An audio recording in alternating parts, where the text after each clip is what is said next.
నన్ను మించి ఎదిగినోడు ఇంకోడున్నాడు చూడు. నన్ను మించి ఎదిగినోడు ఇంకోడున్నాడు చూడు. ఎవడంటే అది రేపటి నేను. నన్నైతే కొట్టెటోడు భూమిదే పుట్టలేదు పుట్టాడా అది మళ్ళా నేనే. Pushpa the rule important update చేయడానికి వచ్చేసాను. ఈ నిన్ననే ఆల్రెడీ మన పుష్ప టీమ్ ఏదైతే ఉందో అది 3Dలో మూవీ అనేది అవైలబుల్గా ఉందని టీం అయితే అప్డేట్ ఇచ్చేసింది. ఎవరైతే చూడలేదో హైదరాబాద్లో ఉన్న వాళ్ళు ఫాస్ట్గా వెళ్ళి సినిమా చూసేసి మీరు కమెంట్ ద్వారా తెలియజేయండి 3Dలో ఎలా ఉంది అని చెప్పి. ఓకే, ఇంకొకటి ఏంటిదంటే అసలు 11 రోజుల్లో రికార్డు బ్రేకింగ్ 1409 కోట్లు కలెక్ట్ చేసింది పుష్ప. అసలు ఇప్పటి వరకు ఇండియన్ చరిత్రలో, ఇండియన్ మూవీ చరిత్రలో ఇట్లాంటి సినిమాలు ఇట్లాంటి కలెక్షన్స్ ఎక్కడ రాలేవు. ఇలాంటి అంటే ఒక ఏమంటారు నార్మల్ సినిమా ఫస్ట్ పుష్ప వచ్చి దాని తర్వాత అది బ్లాక్ బాస్టర్ అయ్యి దాని తర్వాత పుష్పది రూల్ ఏదైతే వచ్చిందో అది మొత్తం ఉన్న కలెక్షన్స్ దీని కలెక్షన్స్ వల్ల ఆల్రెడీ మన కేజీఎఫ్ కలెక్షన్స్ 1250 కోట్లు కొట్టుకుపోయినాయి. నెక్స్ట్ వచ్చేసి మన ఏమంటారు RRRది అలానే అయిపోయింది. ఇప్పుడు నెక్స్ట్ టార్గెట్ ఏంటంటే బాహుబలి 1850 కోట్లు. మ్యాక్సిమం ఇంకొక 5-6 డేస్లో అది కూడా కొట్టేస్తాను అనుకుంటున్నా. ఇంకా హయ్యెస్ట్ గ్రాస్ ఏదైతే ఉందంటే ఇండియన్ మూవీలో దంగల్ మూవీ మాత్రమే. అది ఆమిర్ ఖాన్ది ఆ మూవీ కూడా ఖచ్చితంగా అది కూడా బ్రేక్ అవ్వడం మాత్రం 100%. మీరు కూడా బ్రేక్ అవుతుంది అనిపిస్తే కింద కమెంట్ ద్వారా తెలియజేయండి.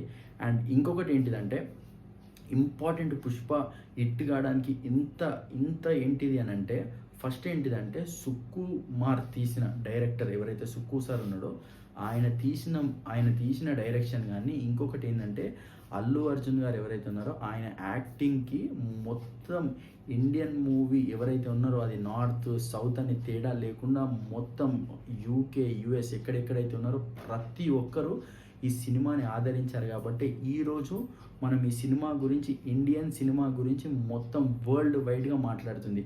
ఇంకోటి ఏంటిదంటే పుష్ప గురించి మాట్లాడుకోవాల్సింది ఏదైతే అల్లు అర్జున్ గారు ఏదైతే ఫస్ట్ మూవీలో ఏదైతే ఒక క్యారెక్టర్ వేసి శారీ కట్టుకొని ట్రోల్స్కి గురయ్యాడో ఆ టైంలో సేమ్ అదే శారీ కట్టి ఈరోజు the best actor in the Indian movie అని చెప్పి ఆల్రెడీ సిగ్నల్స్ అయితే పంపించేశాడు. నెక్స్ట్ ఆస్కర్ లెవెల్కి ఆస్కర్ వస్తుంది అని చెప్పి.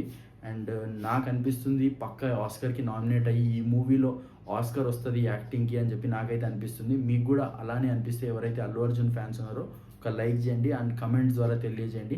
నేషనల్ అవార్డు ముందైతే నేషనల్ ఈ పుష్ప ది రూల్ అయితే ఇంటర్నేషనల్.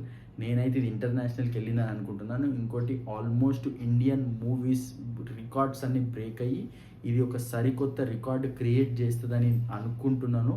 అండ్ అనుకుంటూనే congratulations Sukku sir, congratulations Allu Arjun and team. And special entertain చేసినందుకు అల్లు అర్జున్ సార్కి మళ్ళీ ఒకసారి కంగ్రాచ్యులేషన్స్. ఎందుకంటే ద బెస్ట్ మూవీ మనందరికి ఇచ్చాడు. ఇంకోటి ఆ టీం ఎవరైతే ఉన్నారో అందరికీ కంగ్రాచ్యులేషన్స్. ఎందుకంటే ప్రతి ఒక్కరు ద బెస్ట్ ఇచ్చి ఈరోజు మనందరినీ ఎంటర్టైన్ చేస్తున్నారు. అండ్ ఫ్రెండ్స్ ఎవరైతే మీకు కూడా ఇలానే అనిపిస్తే కమెంట్ చేయండి. అండ్ ఫ్రెండ్స్ ఎవరైతే ఫస్ట్ టైం వాచ్ చేస్తున్నారో నా ఛానల్ని కొంచెం లైక్ చేయండి, సబ్స్క్రైబ్ చేయండి. మీ సపోర్ట్ మాత్రం నాకు ఖచ్చితంగా కావాలి. Thank you friends for watching my channel.